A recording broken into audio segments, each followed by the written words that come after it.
The crystalline halls of the Valerian mothership hummed with an otherworldly resonance as Queen Lyrillith paced before the massive viewport. Her iridescent blue skin caught the light of distant stars, and her elongated features bore the weight of a decision that could alter the course of two civilizations.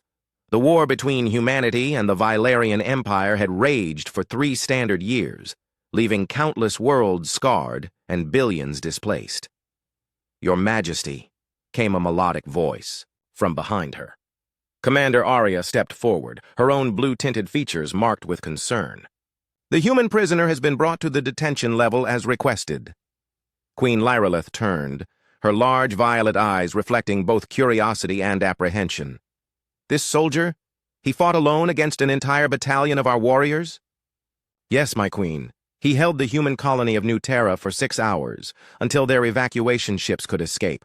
Our forces report that he moved with impossible speed and precision, as if he could predict our every move." The queen nodded slowly. Throughout this conflict, she had heard whispers of human soldiers who seemed to possess abilities beyond normal parameters. The Valerian High Command dismissed these reports as exaggeration born from battlefield stress, but Lyrillith had always wondered if there was more to these mysterious warriors. "I will speak with him personally," she decided. Commander Arya's eyes widened. "Your Majesty, that could be dangerous. We know so little about human psychology and—" "Arya, we have been fighting this war based on assumptions and fear. Perhaps it is time we sought understanding instead." The detention level of the mothership was a stark contrast to the elegant upper decks. Here, energy barriers hummed softly, containing prisoners from various worlds that had fallen under Valerian control. At the end of the corridor, in the most secure cell, sat the human soldier. Queen Lyrillith approached slowly, studying the figure within.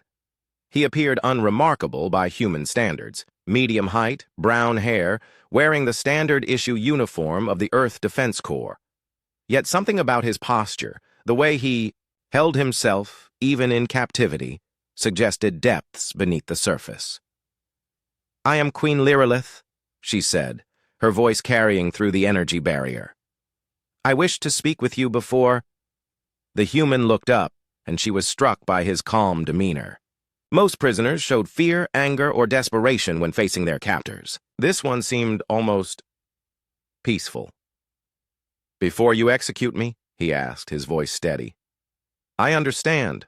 Wars have their protocols." "Actually, I came seeking answers. Your performance on New Terra was extraordinary. My commanders believe you. Maybe part of some new human enhancement program." A sad smile crossed the soldier's features. "Enhanced? In a way, I suppose that's accurate." Queen Lyrillith found herself drawn closer to the barrier. "You speak as if you carry some burden." "Don't we all, Your Majesty?" The human stood, moving with that same fluid grace her forces had reported. "May I ask you something?" The question caught her off guard. Prisoners typically begged for mercy or demanded their rights under galactic conventions.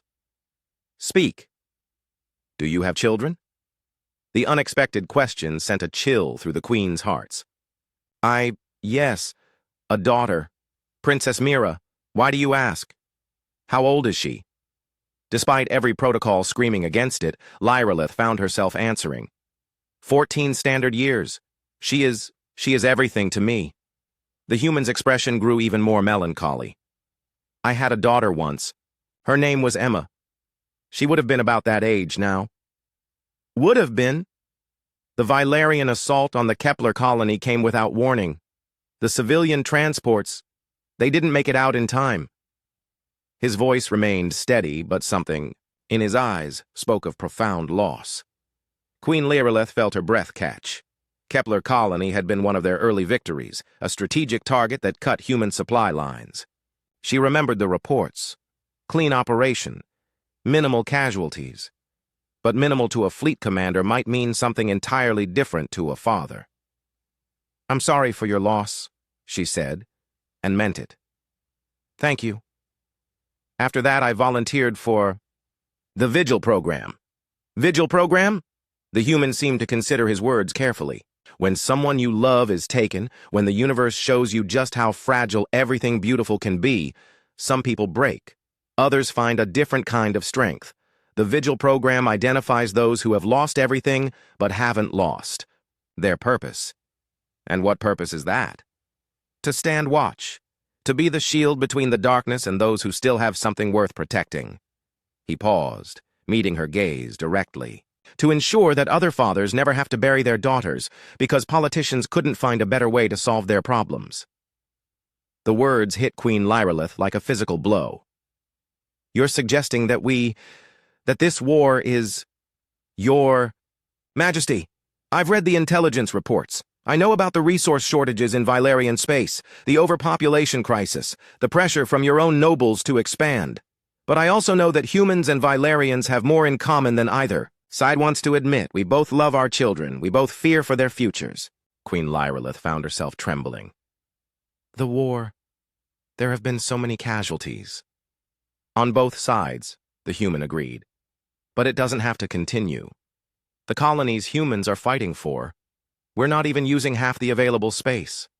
There's room for cooperation instead of conquest. You would trust us? After what happened to your daughter? The soldier was quiet for a long moment.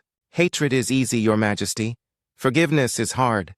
But Emma, she used to say that the prettiest flowers grew where old battlefields used to be. She believed that beauty could come from pain if someone was willing to plant the right seeds. Tears began to flow down Queen Lyrelith's face, the first she had shed since this war began. What is your name, soldier? Michael. Michael Thompson. Michael Thompson, you are no longer my prisoner. You are my guest. She deactivated the energy barrier with a gesture. Will you help me plant those seeds your daughter spoke of? Michael stepped forward and, in a gesture that would have seemed impossible hours earlier, extended his hand to the alien queen. For Emma, for Princess Mira, for all the children who deserve better than the world we're leaving them. As their hands clasped, Queen Lyrelith realized that sometimes the greatest victories came not from defeating an enemy, but from discovering they were never truly enemies at all. The war that had consumed 3 years would end not with conquest, but with understanding, and the memory of a little girl who believed flowers could bloom in the darkest places.